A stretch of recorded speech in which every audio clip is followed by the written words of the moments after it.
Welcome back to On the Nose, a podcast where we look back at the thoroughbred meetings from the weekend, well, Saturday at least, and just find out where the money was right and where the money was wrong. And once again, I'm joined in studio by my good friend Thad Taylor. Thad. Hello, Paulie. Thanks for having me once again. We like these 20 minutes. We get to have a look where the money went, how the TAB performed, how customers performed, and maybe a couple to take away, tuck them in the old back pocket for a little bit further down the line. Righty-ho, let's kick off with the meeting at Trentham. It was Metric Mile Day there at Trentham, an 8-race card.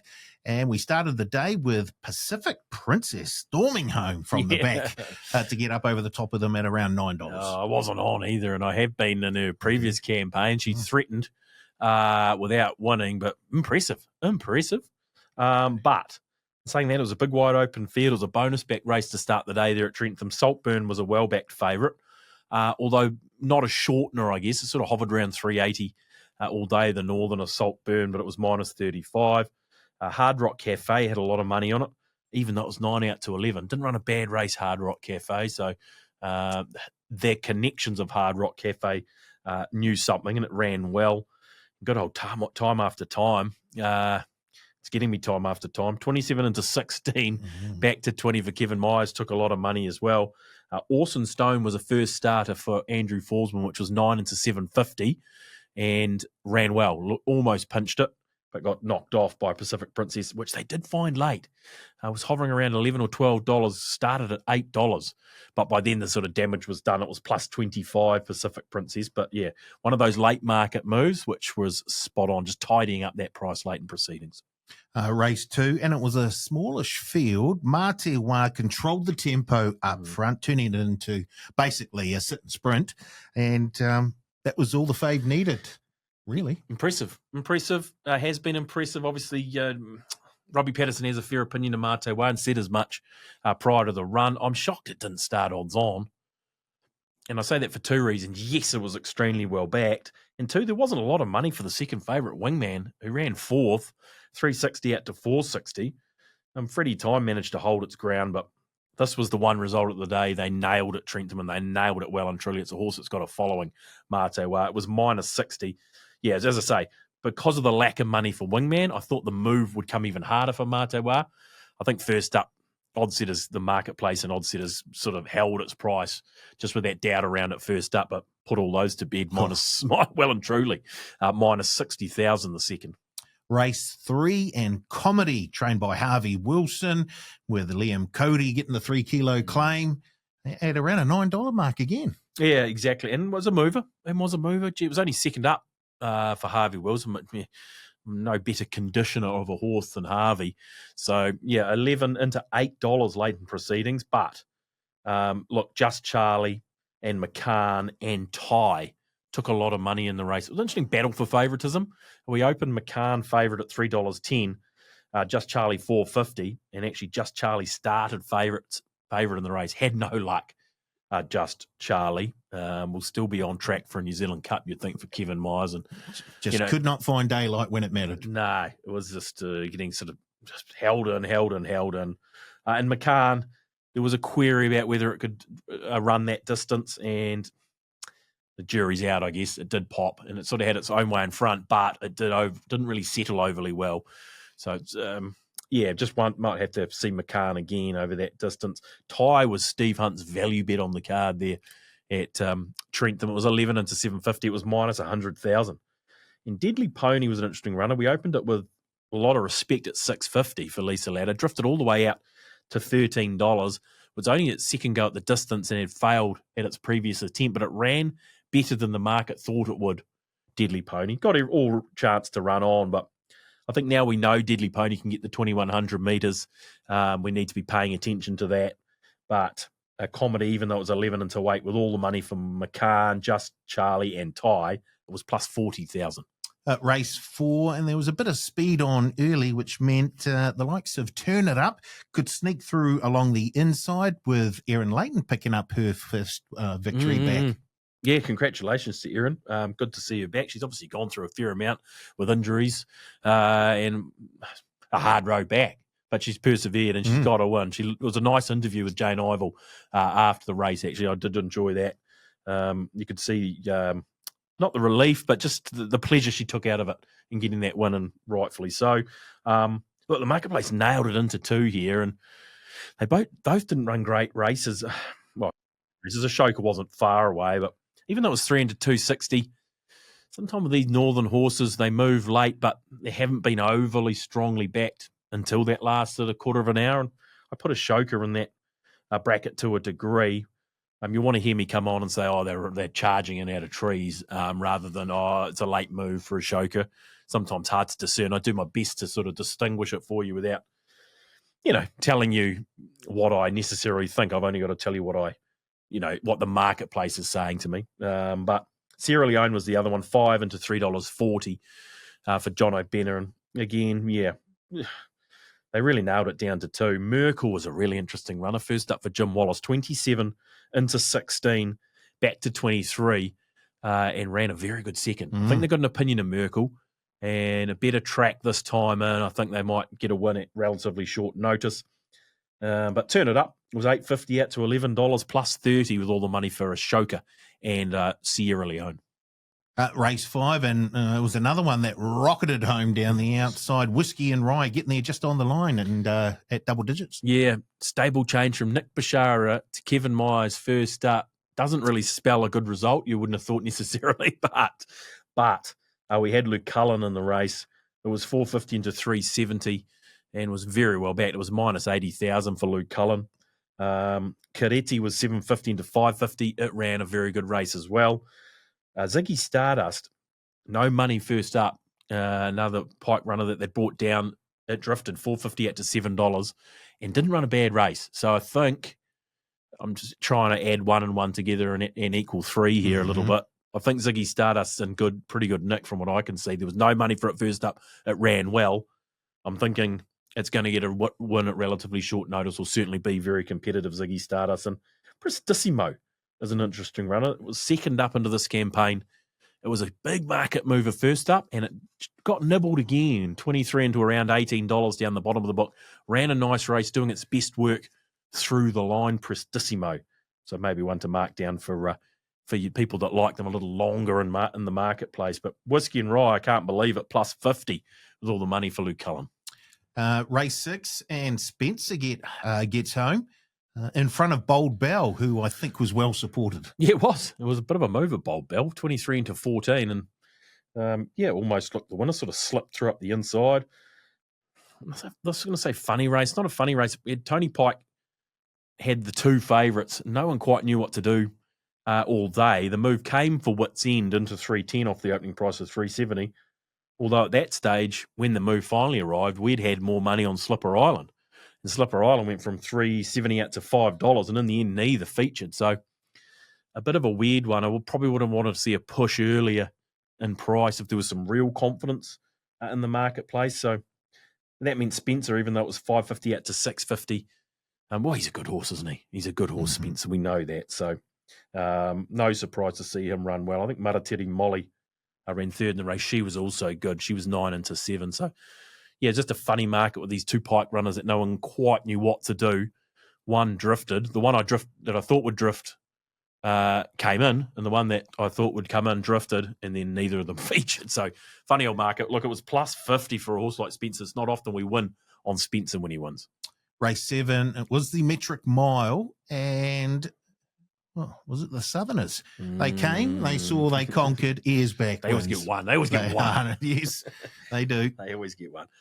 Speaking of funny markets, I haven't seen a more static market in my. There wasn't a price move until about 10 minutes before the race. 2 $6 favourites. The money was spread everywhere. So it wasn't a great lead from the market. They did eventually make a bit of a move to knock off the favourite over Chase. It was 6 into 5, and it ran another good race knock off. It's having a fantastic preparation, keeps stepping up. And Privy Garden was the other mover, $7.50 into $5.50.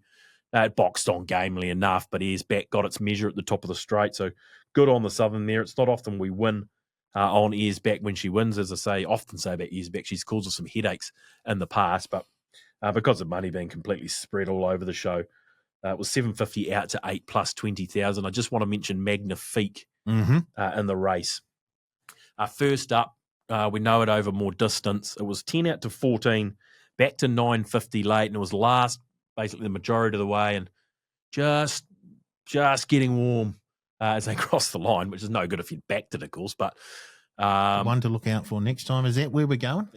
You know me too well. Righty-ho. You know me too. You've seen this story before, but yeah, I think Magnifique, from the money that we saw for it late and the run, which wasn't an absolute flashing light, I just wanted to make mention of it. Well, speaking of runners to Yes. look forward to, the winner of the last at Trentham, Monologue, was one that you actually identified in your Follow the Money little podcast. And Monologue, wow. Yeah. She fair dinkum brained them, didn't she? She did in the end. Monologue. But there was it looked like there was money for all four runners that finished in the top four. Yeah, there was. The marketplace nailed it, to be fair. And I mean, I come on and I gave these four horses out as the horses that they like, but I'm only telling you what I'm seeing in the marketplace late. So the credit to the market, they got it dead right, particularly with Monologue, who was 17 into 10, back to 12 late at Whanganui, and put in a very good run first up, and had 1 second up in the past. And boy, did it win. Patient ride from Tony Davies. I loved hearing ARA after the race, wait to count to 10, wait another 5 seconds, count to 10 again. I don't think it was ever going to go. But when she did go, bang. Minus 20,000 to win the day. The exit left, it's getting into the Crafty Colin sort of areas around exit left, $4.60 into $4. And the two that they backed at odds ran second and third, Atoge, who there was money for first up, and we actually mentioned that last time Atoge ran, which when it was first up, there was money again, 16 into 13, and the old subtle family, tough as old teak, 14 into 11, and that ran third in the race. So they got it dead right. Monologue, followed by Atoge, followed by Subtleties, but the hot runner and market mover won the last Monologue. Overall at Trentham then, sounded like it was a pretty good day for the bookies. Yeah, it was, barring Matawa. So that was the highlight. So it meant it was plus 130 for the TAB at Trentham. Not not a washout at all by any stretch for customers, but some tricky races there. I mean, that Muriel Mile money was everywhere, but the Spencer race where they just missed Spencer, to be fair, today. So yeah, plus 130. The black mark for the TAB was clearly Matawa, minus 60,000 on that runner. Okay, let's head north to Ellerslie. It was Sunline Vase Day, race 1, and Love Symbol out of the maidens after settling midfield on the rail, and then the gaps opened up when they needed to. But boy, oh boy, yeah, a great turn of foot. Yes, absolutely. More wins in store. Yeah, we're a Warren Kennedy special, wasn't it? Just put to sleep on the rail and got the gaps when he needed them. There were 4 horses in the commission, and to be fair, they all had relatively strong support. It was only plus 5,000 on Love Symbol, but its price never budged from around 650. Chad Ormsby had pieces of 8. It was 650 to 480. Field the Stag. It's been well backed every start and hasn't quite cracked it. I don't know where did it finish? Third. Yeah, thank you. It'll win a race somewhere, Field the Stag, but just hasn't cracked it in the first few. And High Roller for Tiako was 8 into 550. There were 2 roughies to mention here for our on-the-nose viewers. Kudos was 31 into 16. Didn't run a bad race at all. Only a couple of lengths from them. I think that's the Murdoch team, Moira and Kieran. And Reckoning was a first starter out there at $34. Never budged in the marketplace, but it was one of the worst results in the race, Reckoning, and it was a nice run. So don't know what's in store for Reckoning, but just want to tell you that the marketplace did like it to a degree in that first at Ellerslie, but only plus 5 Love Symbol. Race 2, and the favourite there was Avantagia with the Tiako team with Opie Bosson aboard. Had a wide draw, but they did decide to be positive. They went forward early on, which set the race up very nicely for Well Written. Crikey. Speaking of Monologue, putting them to bed, this filly certainly did. It's impressive to see a first starter like this do what she did. And now she's gone from, I think, 81s or 61, certainly. In the 1,000 guineas? In the 1,000 guineas into $14. And I can tell you we're losing 100,000 on it prior to the win. Looks like there's a fairly big syndicate of owners. I'm guessing that they've all had a piece.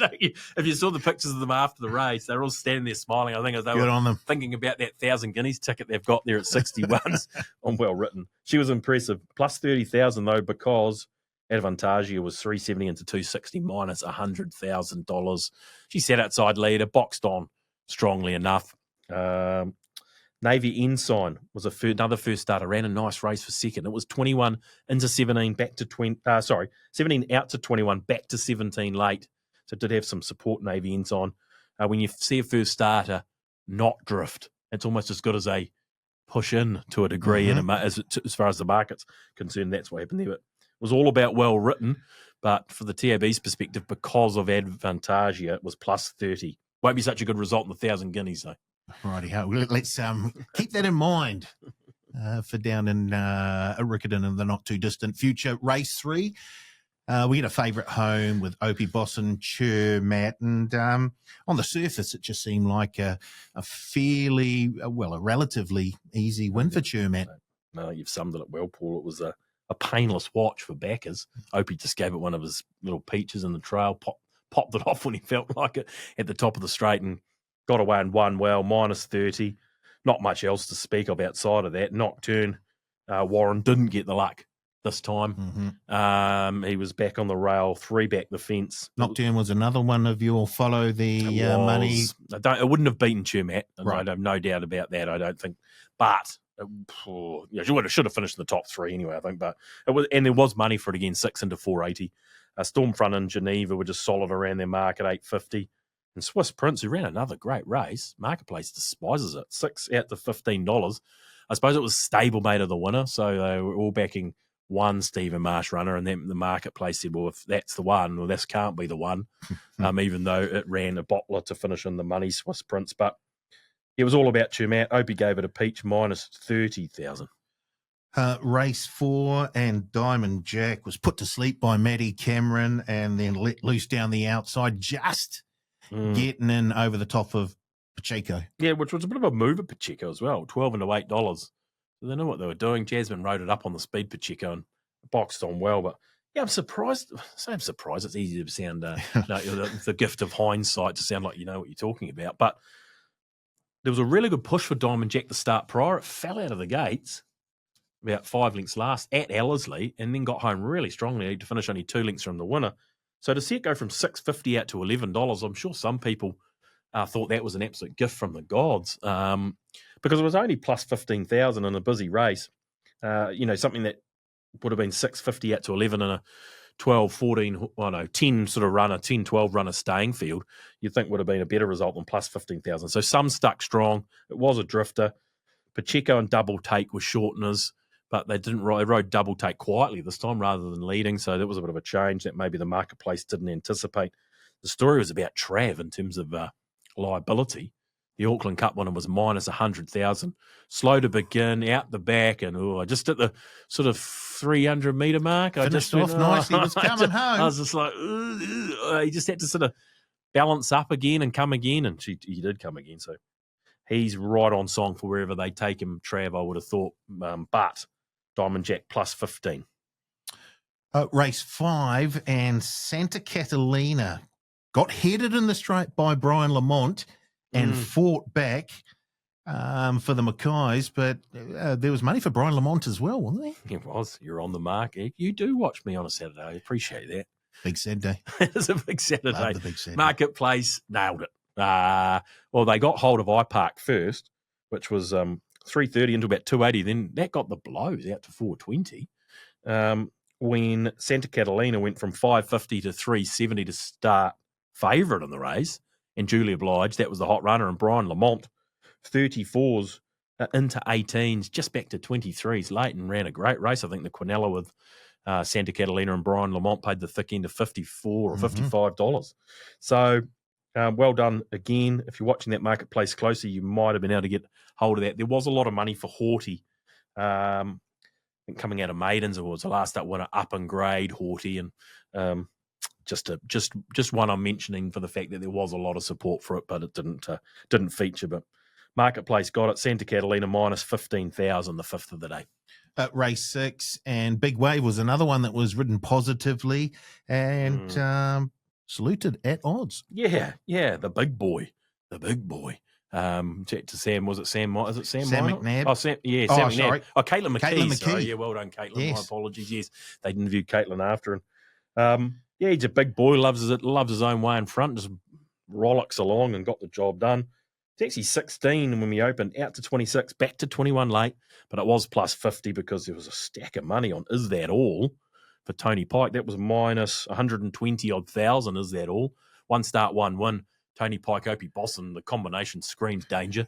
And it got back to last and sort of worked its way up the rail. It probably never gave its backers too much to get excited about, sadly. Maybe one to forgive.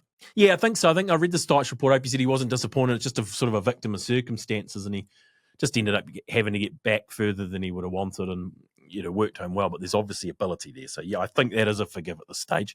Around Is That All? Two movers. Autumn Legacy was 34 into 21. Drew Barrier one ran well. So there's a one to mark down. And Afterglow, they've obviously got an opinion of Afterglow. It only had 4 starts, start 5 on Saturday. And it wasn't bad either. It was sort of just getting laid on up the straight and getting home strong enough. 16 into 950, back out to 11. And I thought, Steely Man. I'm not here to be a video reviewer. I'm here to be a market man. But I just thought the runner Steely Man, screaming sort of second, third up, just one to mark in your black book. I thought there was no money for it first up. So it was around $6.50 out to about $9, flopped out of the gates and was storming down the outside. But Big Wave. Marketplace missed it with all the money for Is That All plus 50. Race 7 and favourite punters get one with Celestial Wonder. Yeah, well played too. Look, Trobriand was a terrible result all day. The reason I mentioned that, it was a stablemate of Celestial Wonder. And then that was 11 into 950 out to 11. That's Trobriand I'm referring to there. And Celestial Wonder, the last 15 minutes of trading, 5, 450, 420, 4 into 370. Break-even result with the money on a number of runners. Hinikaha resumed well enough. Be happy enough. And there was money there for a lot of money on Hinikaha. It was minus 55,000. But, I mean, there were some lovely runs in the race. Archipelago was excellent first up. So was I'm All In. So there's a few to take out of that. But, yeah, just a break-even result. Celestial Wonder was the market mover and hot runner. Race 8, it was the feature race of the day, the Group 3 Sunline Vase for the 3-year-old fillies. And, well, it was a ding-dong battle in the end between the two favourites. Yes. And Tajana just gets in over the top of Lollapalooza. Yeah, sort of everything you wanted to see, in terms of those two top fillies pairing off and going to war, basically. Look, I don't, the other runners in the race all sort of held their mark to a degree. The two sweets, the Queen's Evidences, and they're all just hovering in their mark. The story is Lollapalooza went from $2.16 to $2.15, and Tajana went from $3 out to $6, which meant noses fell the right way for the TAB, it's fair to say. If it had gone the other way, well, we're talking about minus 60, minus 70. As opposed to? Yeah, sort of plus 70, plus 75. That's a significant turnaround. Yeah, it was an unfortunate nose for customers, that. And she's lost no admirers. That'll be... Are we speaking of 1,000 guineas again? What are we doing here? He's kicked for touch, our man. We won't mention his name, our odds setter. The great S. Hunt, Scotty Hunt, that is, not Stephen Hunt. Yeah. $3.50 the pair. Take your choice. You make a decide favourite. who should be favourite. Okay. I have a tendency to think it will be Lollapalooza because of what the market spot we've seen for her, and it just took a while to wind up. Like she was actually doing her best work past the line almost. But yeah, look, taking nothing away from Tajana, she was great. The turn of foot she has is brilliant. If she can get held up, for the last 200 or 300, but be close enough, she's got gears. So it was plus 75, nothing else to speak of, bar the Rudy lifting unrestrained. Now, this has been the rank outside of the field. That was a very nice run down there. Look, was coming with the likes of Tajana and, wasn't that far. I was watching unrestrained as well. Yeah.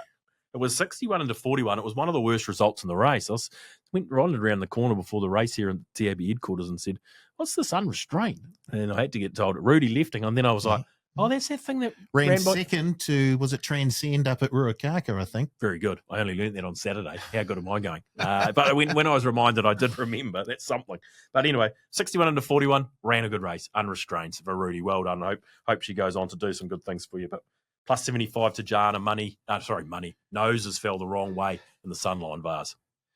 Where are we? Race 9 and Tardelli was just too good for them. Yeah. Look, I think it was 288 to 340. Trialled like a jet. Why was it drifting? I think, well, one, it might, there might have been natural improvement and people in the marketplace knew that there might be a natural improvement. But two, I think they thought it was going to get quite a way back in the run and be ridden very, not negatively, but just let it find its feet.